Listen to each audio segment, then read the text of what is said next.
So today, I want to talk about pastoral care at JUC. Oh, hey, Jen, I have some questions. Can I come up? Sure. Okay. Laura. What's your question? Well, first, I'm doing awesome right now, but not having any problems, but I'm not even in a pickle, So I totally don't need pastoral care. Well, that's great, Lorna. What's your question then? Well, how big of a problem does it need to be before I get pastoral care or they'll help me? Well, that's a great question. I'm glad you asked.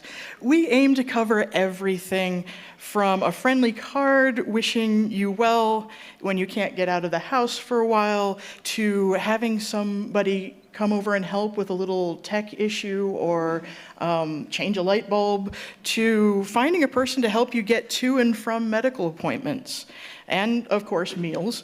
So when it gets beyond being in a pickle to being in a really tough time, we can also connect folks to our ministry staff, either the ministry team, that's me and Wendy and Baker and Sarah and Michael, or we can connect folks to networks of professional people in the wider community as well.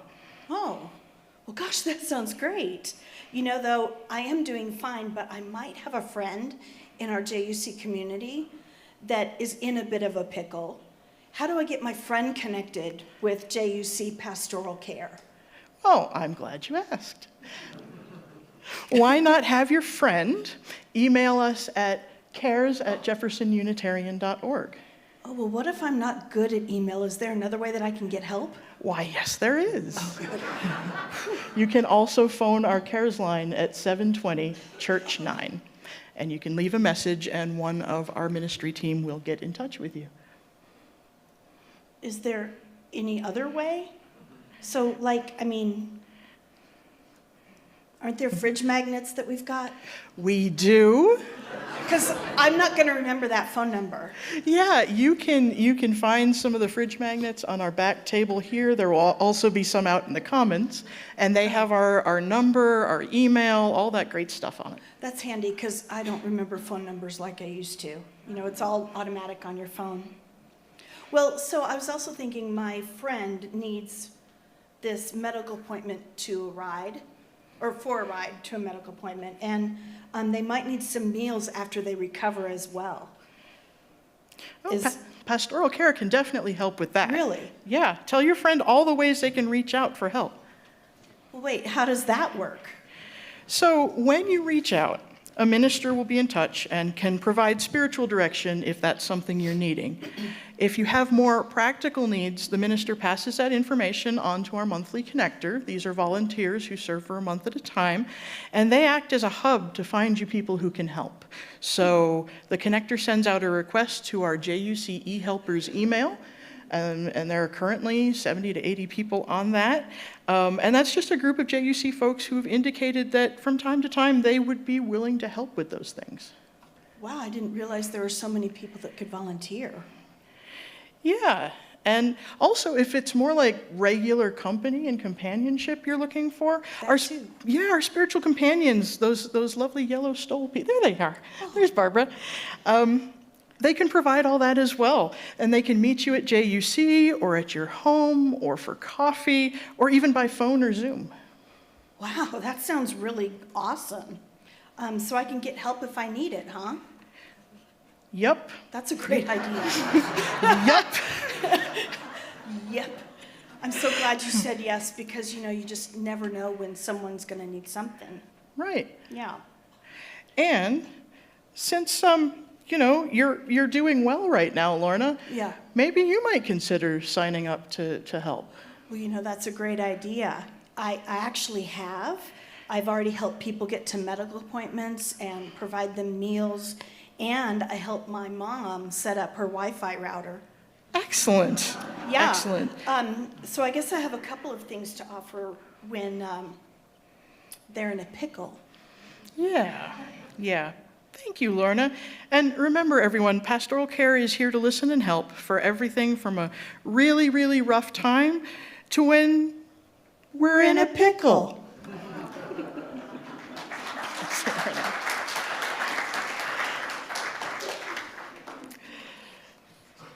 So, and you can find the care cards on the back table as well. That's another way of getting in touch with us. You fill this out, you put it in the basket, and it will get to a member of the ministry team. So, I'm going to start talking about pastoral care from a discipline that might seem a little counterintuitive. In 1976, evolutionary biologist Richard Dawkins wrote in The Selfish Gene, "If you wish, as I do, to build a society in which individuals cooperate generously and unselfishly toward a common good, you can expect little help from biological nature. Let us try to teach generosity and altruism because we are born selfish." Oh, there's a bit of optimism for a Sunday morning. So at the time this was published back in the 70s, it was pretty soon embraced by those who try to predict economic behavior through human psychology. And a great many of the studies that came after it were intent on proving that humans, given the chance, would always make a choice in their own presumably selfish interest. And of course, this came on the heels of a century of social Darwinism, the inaccurately translated version of evolution, where survival of the fittest determines who succeeds and who does not, based on perceived biological and genetic traits. And so Dawson's words weren't that much of a leap. I mean, how many of you have heard an iteration of this? Only the strong survive. The best and brightest will rise to the top. And that, of course, came after our founding theologies, mainly Calvinism, that were really invested in the total depravity of humans. That is, that as a consequence of the fall of man into sin, people are not by nature inclined to love God and, by extension, their neighbor, but rather to serve their own interests. And initial iterations of the prisoner's dilemma, a well-known experiment, at first seemed to bear this out. The experiment, if you don't know it, involved a scenario where two participants, two volunteers, are charged with a hypothetical crime, both in the scenario presumed guilty. However, if when they're individually interrogated, they both choose not to confess, then they both get the lightest sentence. However, if one chooses to testify against the other, the one who testifies gets a lesser sentence, but the one who is testified against gets a longer sentence. And if both testify against each other, they each get the longest sentence. So, despite the fact that cooperation would benefit them both, initially, people were more inclined to rat out their partners. And this, for a while, was taken as evidence of people's natural selfishness, natural competitiveness. And yet, these days, economists and social scientists are singing a different tune. Why? Because it is more and more recognized that human beings do consider other factors besides self-interest. And evolutionary theorists have been spending more time on the idea of cooperation. Now, genetically, they theorize that cooperative behavior may have evolved first among relatives to promote the continuation of the genetic line. And as communities diversified, such mutual support could have broadened to include individuals not linked by blood. And another possibility is that humans cooperate to gain some advantage, such as a boost in reputation, or that evolutionary processes take place at the group level, and groups of highly cooperative individuals have higher chances of survival because they can work together to reach goals unattainable to less cooperative groups. As David Warsh writes, Whatever way you cut it, the news from economics is beginning to confirm what most working people know in their bones, that integrity and fellow feeling are highly effective forms of individual fitness. When you consider the amount of time and effort that goes into the moral education of a child, the claim of the economists that there is self-interest and only self-interest is preposterous. As it turns out, we all need each other to survive. And honestly, this just makes sense. We're mammals, after all. And mammals co-regulate, physically and socially. That is, they depend on one another for their own biological and emotional homeostasis and well-being. And of course, many marginalized communities have always known this because they've always had to turn to each other for support. And as it turns out, many of those early studies that showed humans as being more competitive than cooperative were done on mainly white, mainly middle-class Americans. Repeating these and similar studies on people from other cultures produced astoundingly different results. So why am I telling you all this? What does it have to do with pastoral care? Well, it's just this. The idea that human beings are simple self-interest machines is one that has been sold to us for a very long time. This was not an accident.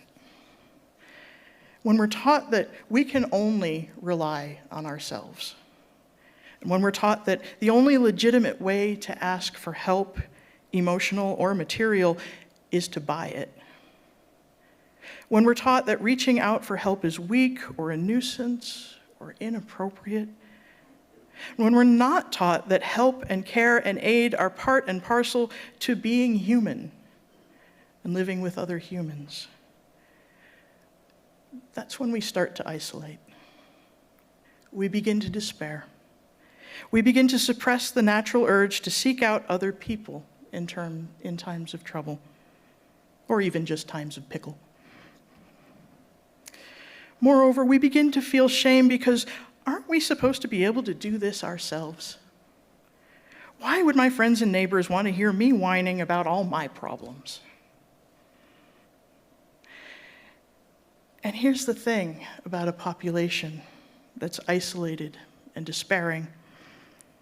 It doesn't rise up. It doesn't push back against unfair laws and policies. It doesn't agitate for what its community needs. Its members are so focused on day-to-day survival that they can't reach out. They can't connect. They're too busy living from day to day to organize for sustenance or justice or anything else. That model's not going to sustain us, friends. And it is exactly what the current administration wants for us. We can feel it in these past few months, no? The fire hose of injury and outrage that just doesn't seem to stop. And please, hear me when I say that that all is terrible. We do have to oppose it. We have people in our congregation who are wondering if they'll still have a job in a week. We have people who are in fear of deportation or of having their loved ones deported.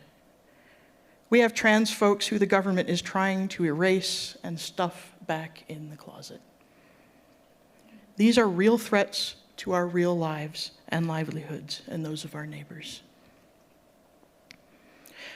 But please, friends, when it comes to our health and our needs, please keep your hearts and minds on what's important.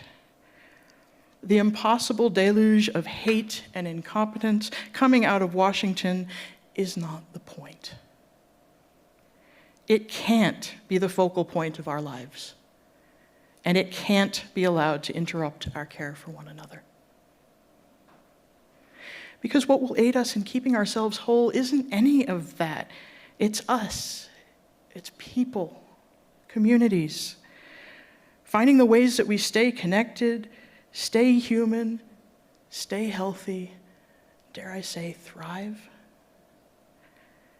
And finding new ways to do that that aren't built on transaction or what people can reasonably expect.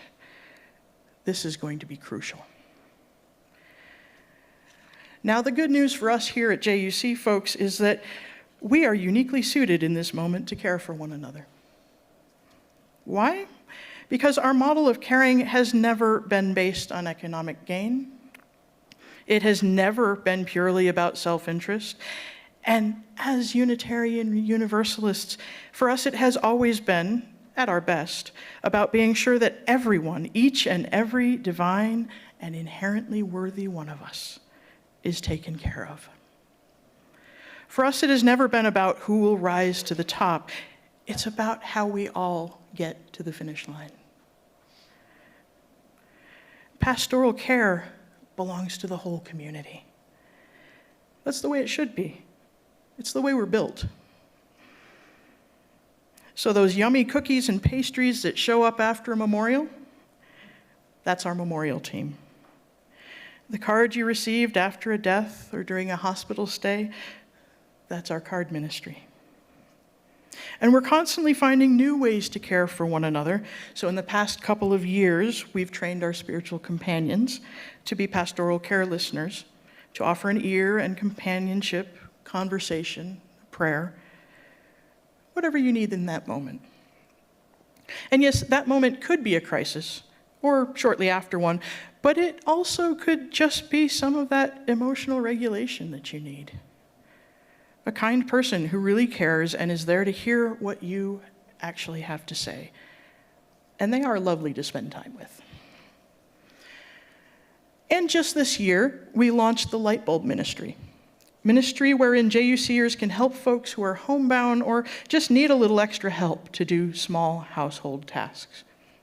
Light bulbs. So, if you need something like this, please reach out. Number, email, care card, just reach out.